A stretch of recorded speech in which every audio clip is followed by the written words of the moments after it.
આમ આપણે જોઈએ તો ખેડ વિસ્તારની પરિસ્થિતિ વર્ષોથી ખેડ વિસ્તારની અંદર કોઈ પણ ચોમાસું આવે એટલે ખેડ વિસ્તારનો અને આજુબાજુના ગામડાનો સંપર્ક જ તૂટી જાય. એટલે અર્જુનભાઈ મોઢવાડિયા અને આપણે મનસુખભાઈ માંડવિયાના અથાગ પ્રયત્નોથી ખેડ વિસ્તારની અંદર 1500 કરોડનું મોટું પેકેજ જાહેર થયું અને ખેડ વિસ્તારની અંદર એક મોટી આશા બંધાણી કે હવે ખેડ વિસ્તારની અંદર જે પાણીનો પ્રશ્ન છે કે પાણીના નિકાસ થાય અને ખેડ વિસ્તારનો વિકાસ થાય. પરંતુ 1500 કરોડમાંથી ફેજ 1 નું જે કેનાલોનું અને વોકડાનું જે કામ છે તે 62 કરોડ રૂપિયાનું જે કામ આપણે અત્યારે પાસ થયું છે, બરોબર. એટલે આ કામની અંદર આપણે અત્યારે જો આમ રતન પરથી લઈ આખી પટ્ટી ઉટડા, પછી આ ખેડ વિસ્તારની અંદરના ગરેજ છે, બળ, દેરોદર, વિસરાડા, એરડા, ગુસા, ટુકડા, નવા ગામ, બધા ગામોની અંદર હજી કેનાલોનું જે કામગીરી ચાલુ છે. પરંતુ અત્યારે પરિસ્થિતિ એવી ઊભી થઈ છે કે આ કામોની અંદર એટલો મોટો ભ્રષ્ટાચાર થયો છે કે જે ખરેખર આપણે અત્યારે હું તમને કેનાલ બતાવું કે આ કેનાલની અંદર જે એની પહોળાઈ વધારવાનું કામ હોય, એની ઊંડાઈ ઉતારવાનું કામ, એવું કોઈ કામ થયું નથી. માત્ર કલાકો ચડાવી અને કાગળ ઉપર જ બધી પ્રોસેસ આખી કરેલી છે. એટલે અમારે અત્યારે અમારા દ્વારા કલેક્ટરશ્રીને રજૂઆત કરવાની છે, વિજિલન્સ સેલમાં રજૂઆત કરવાની છે, ચાર અંકુશ વિભાગને ત્યાં પણ રજૂઆત કરી છે.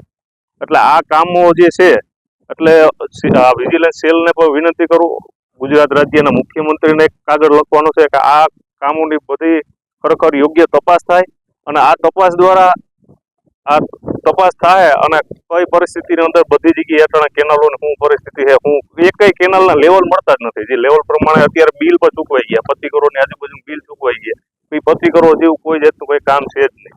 એટલે હું બધાને વિનંતી કરું છું કે મીડિયાના માધ્યમથી મુખ્યમંત્રી અને આજે ખેડ વિસ્તારના ખેડૂત મિત્રોને ખાસ વિનંતી કરું કે તમારા ગામની આજુબાજુમાં ગમે ત્યારે આવું કામ થતા હોય તો તમે એને પ્રશ્ન પૂછો કે કઈ રીતનું કામ છે અને જાગૃત થાવ તો જ આપણા ખેડ વિસ્તારનો વિકાસ થાય.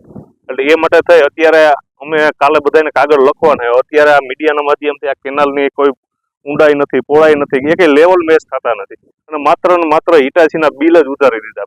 હિટાચીમાં માત્ર એક કામના ડબલ બિલ ચડાવે અને મોટો ભ્રષ્ટાચાર થયેલો છે. આમાં એજન્સી અને અધિકારીઓ દ્વારા ઘણું બધું ખોટું થયેલ છે. એટલે અમારી વિનંતી છે કે આમાં યોગ્ય તપાસ કરી અને વહેલામાં વહેલી તકે ખેડૂતોને ન્યાય મળે એવી વિનંતી કરીએ. મારા ખ્યાલ મુજબ કે જે અર્જુનભાઈ મોઢવાડિયા અને મનસુખભાઈ માંડવિયા થકી જે ખેડને જે પાણીમાં ગરકાવ થઈ ગયા હતું ચોમાસામાં, એ ન થાય એવા માટે યોજના બહાર પાડેલ હતી. 15.5 કરોડનું પેકેજ જાહેર કરેલું. એમાં જે ફર્સ્ટ ફેઝની જે કામગીરી હતી કે ભાઈ કેનાલો જે છે અત્યારે ખેડમાં લગભગ મારા અંદાજે 5 થી 7 કેનાલ આવેલી છે. તો એ બધી કેનાલો પોળી અને ઊંડી કરવાની કામગીરી ફેઝ 1માં ને એના માટે 62 કરોડ રૂપિયા પાસ થયેલા હતા.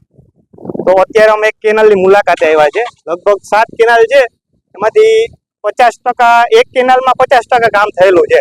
બાકી કોઈ કેનાલમાં ખાલી એક આંકડો પણ કોઈએ ઉપાડેલ નથી અને કોઈ પણ જાતનું કામ થયેલ નથી.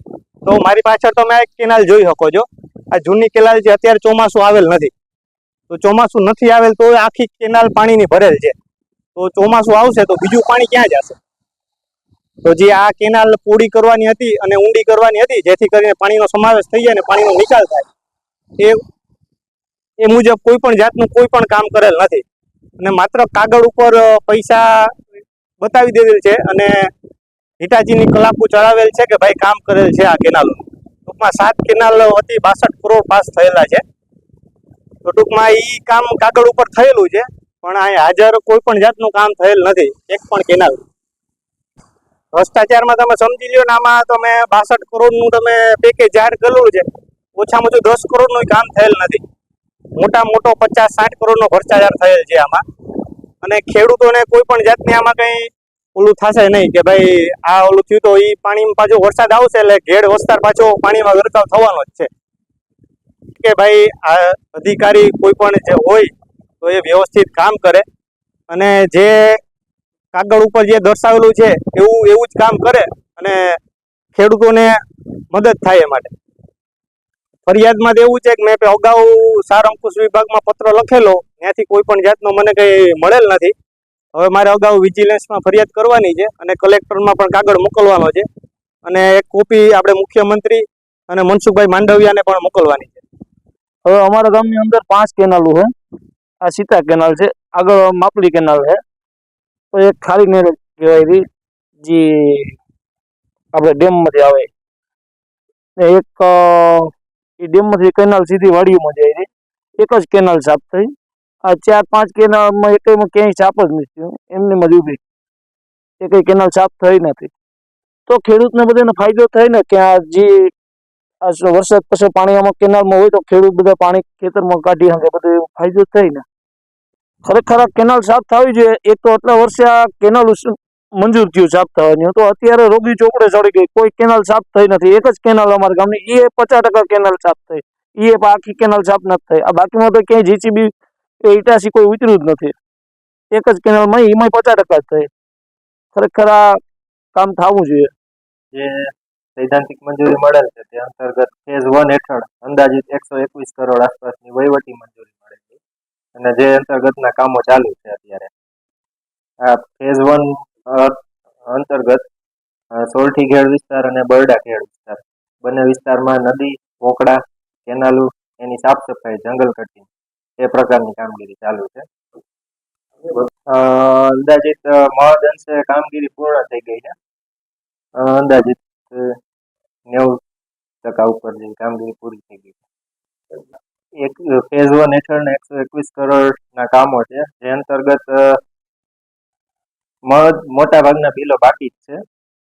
અને જે ચિકાસા ગોસાની વાત કરો છો ત્યાં કામગીરી પ્રગતિ હેઠળ જ છે અને જે કામગીરી થયેલ છે એ અંતર્ગતનું જ બિલ બનાવવામાં આવશે. અન્ય કામનું બિલ બનાવી ચૂકવણાનો પ્રશ્ન નથી અને બિલ પણ બાકી જ છે. જે ઓફિસે રજૂઆત આવે છે અને ખરેખર સ્થળ ઉપર પ્રશ્ન હોય છે તે કામગીરી પણ કરવામાં આવે છે. અને જે આ ચિકાસાની વાત છે તો ત્યાં પણ સ્થળ મુલાકાત કરી જરૂર મુજબની કામગીરી કરવામાં આવશે. સ્પેસિફિક કેનાલનું નામ તો ખ્યાલ નથી મને, પણ ત્યાં ચિકાસા ગોસા ટુકડામાં કેનાલો છે જેમાં કામગીરી કરવામાં આવેલ છે. મોટા ભાગની કેનાલ જે ઘણા સમયથી સિલ્ટિંગ થઈ ગયું હોય તો એ સિલ્ટિંગ દૂર કરવાની અને જાળી જાખરા વધી ગયા હોય તો તે દૂર કરવાની કામગીરી કરે.